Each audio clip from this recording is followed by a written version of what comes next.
Hey guys, my name is Cassidy and you're watching That Spooky Lifestyle, where we bring the ooky, the spooky, the creepy and the crawly into our everyday lives. Today is the third and final installment of the Bloody Mary collection. We are going to be talking about how to summon Bloody Mary, all the different ways you can do it, and the consequences of doing so, because they're not real pretty. Before we get into today's video, I do want to say if you haven't seen part 1 and part 2, definitely go check those out. We talk about all the different origins that Bloody Mary could have stemmed from having it. So not shockingly, the locals ended up actually burning Mary Worth at the stake. She's just getting a bad rep because people are stupid. Obviously she lost her daughter, she's very sad, and she told people that she could hear Mary screaming.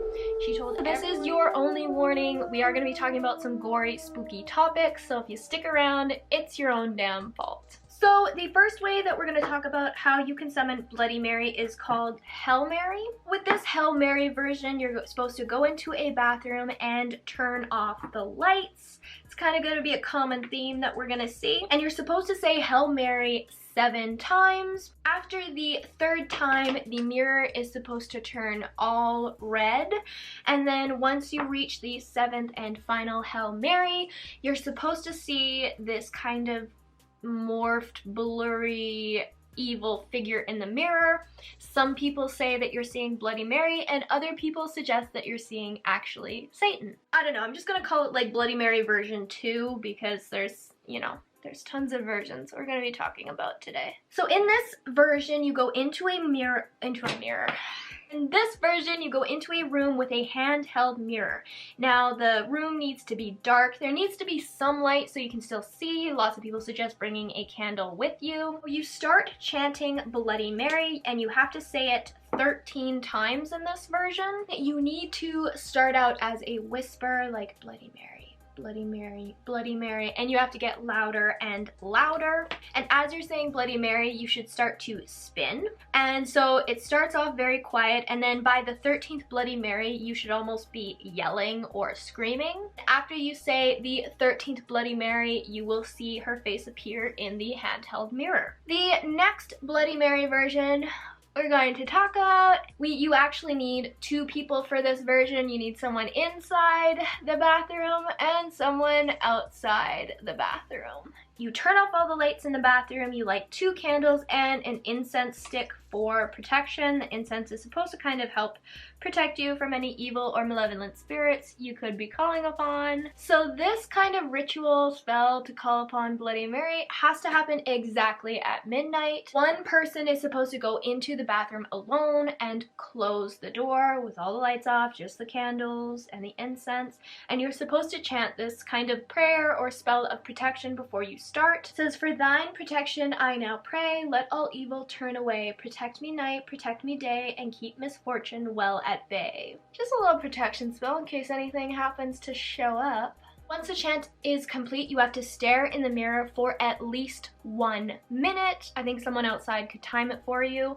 And then you need to start chanting Bloody Mary 13 times. On the 13th chant, a kind of blurry figure will show up behind you, and then it will slowly become clearer and clearer and clearer. And this is when someone needs to open the door for you and turn on the lights so she doesn't get you. So, it depends how much you trust them. Are they just gonna leave you locked in the bathroom? Then maybe don't do it with those friends, In the next Bloody Mary summoning spell, this one, you need running water. So you also need to go into a dark bathroom with candles, but you also need to run some water. Apparently, if you believe in like the Mary Worth story where they burned a witch, if you haven't heard the story, watch my previous episodes.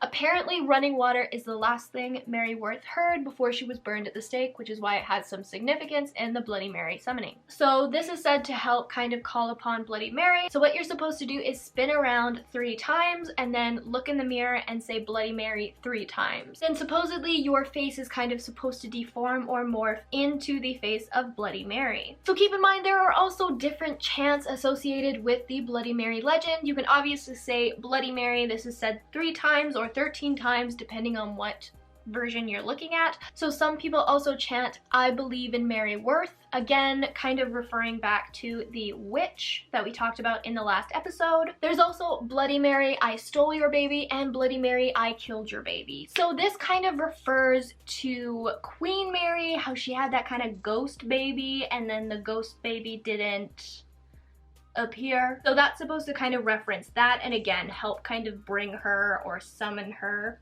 as they say. Another kind of suspicion of where Bloody Mary came from is actually... My boyfriend just scared the shit out of me. Another suspected origin of this Bloody Mary legend is that women would actually hold a candle and a mirror and walk backwards up the stairs to see their true love or future husband. However, it's said if they saw like a skull or kind of like the Grim Reaper, that they would actually die before marriage. So there is kind of some suspicions that maybe that's where the Bloody Mary lore came from. I wanted to include it in this video instead of my other two because it is something that you can actually do. Do you know what I mean? Like, it is a physical thing that you could go and try if you wanted, so I thought it made more sense to put it in this video. So now we're going to talk about the consequences of bringing forth good old BM, baby. Not a bowel movement. Not a bowel movement. That's not what I meant.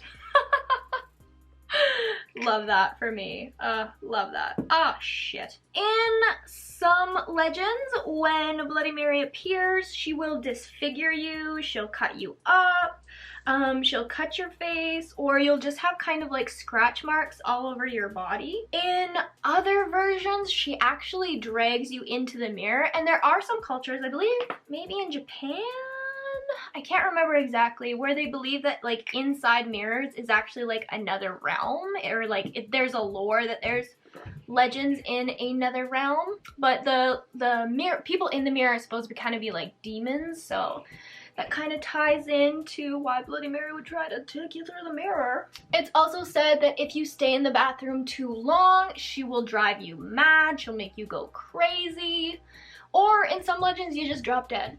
Like, bye girl, you done. So now we're going to talk about a couple of quick ways to repel Bloody Mary if you happen to accidentally summon her. If you summon her, there's no like real cut and dry way to get rid of her. A lot of the stories say you need to open the bathroom door and turn the lights on. Turning the lights on seems to be probably the most popular way to get rid of her, but some people say that you have to put a cross on your mirror and never use it again. Other people say that you cannot break the mirror. If you've happened to summon her, don't break the mirror because you don't want to let her out. So that is all the information I have on this Bloody Mary collection. I hope you guys enjoyed this series. Definitely hit that notification bell so you don't miss the next video I put out. Follow me on That Spooky Lifestyle on Instagram. I post a lot of videos there. Definitely let me know if you have your own kind of region or version of Bloody Mary in your own area, or stories that you've heard. I love to hear them. I'd love to share them. And yeah, thank you guys so much for watching.